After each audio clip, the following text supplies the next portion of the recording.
अस्सलामु अलैकुम वरहमतुल्लाहि वबरकातुहू। यहाँ हाफिज़ वजीहुल हसन। आज मेरा टॉपिक है environmental biology.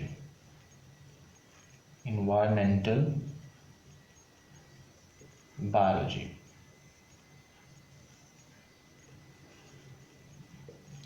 Consider an example. Consider an example.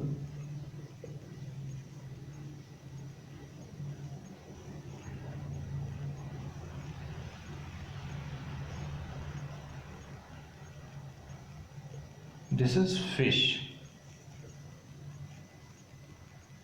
और हमें पता है कि जो भी फिश है ये वाटरी एनवायरनमेंट में प्रेजेंट होती है, यानी कि वाटर जो है इसका एनवायरनमेंट होता है। ये वाटर में प्रेजेंट है।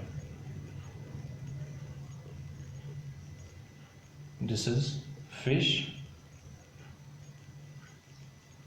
And this is water. कोई भी एक्वेटिक बॉडी में ये फिश प्रेजेंट होगी तो वाटर जो है इस फिश का माहौल है, यानी कि इस फिश का एनवायरनमेंट है। और ये फिश एक ऑर्गेनिज्म है, एन ऑर्गेनिज्म। तो एनवायरमेंटल बायोलॉजी बहुत सिंपल से हम इसको एक्सप्लेन करेंगे कि कोई भी ऑर्गेनिज्म और इसका जो माहौल है इनके दरमियान हमें इंट्रैक्शंस को स्टडी करना है।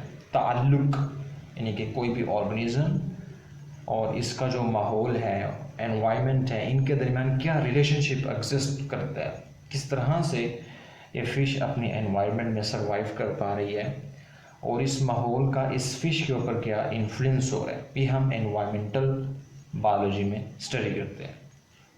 This is branch of biology which deals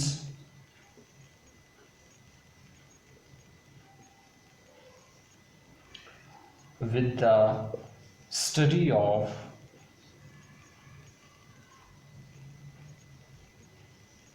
interaction, study of an interaction between an organism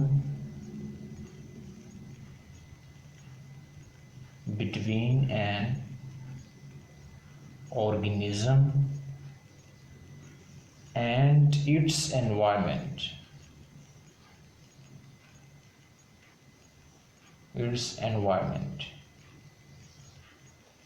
तो जो भी ऑर्गेनिज्म है उस ऑर्गेनिज्म का उसके माहौल के दरमियान रिलेशनशिप और जो ताल्लुक है, इंट्रैक्शन है, किस तरह से ऑर्गेनिज्म अपने एनवायरनमेंट के साथ इंटरेक्ट कर रहा है, ऑर्गेनिज्म का एनवायरनमेंट पे क्या असर हो रहा है और एनवायरनमेंट का ऑर्गेनिज्म पे क्या इन्फ्लुएंस है, वो हम एनवायरमेंटल बायोलॉजी में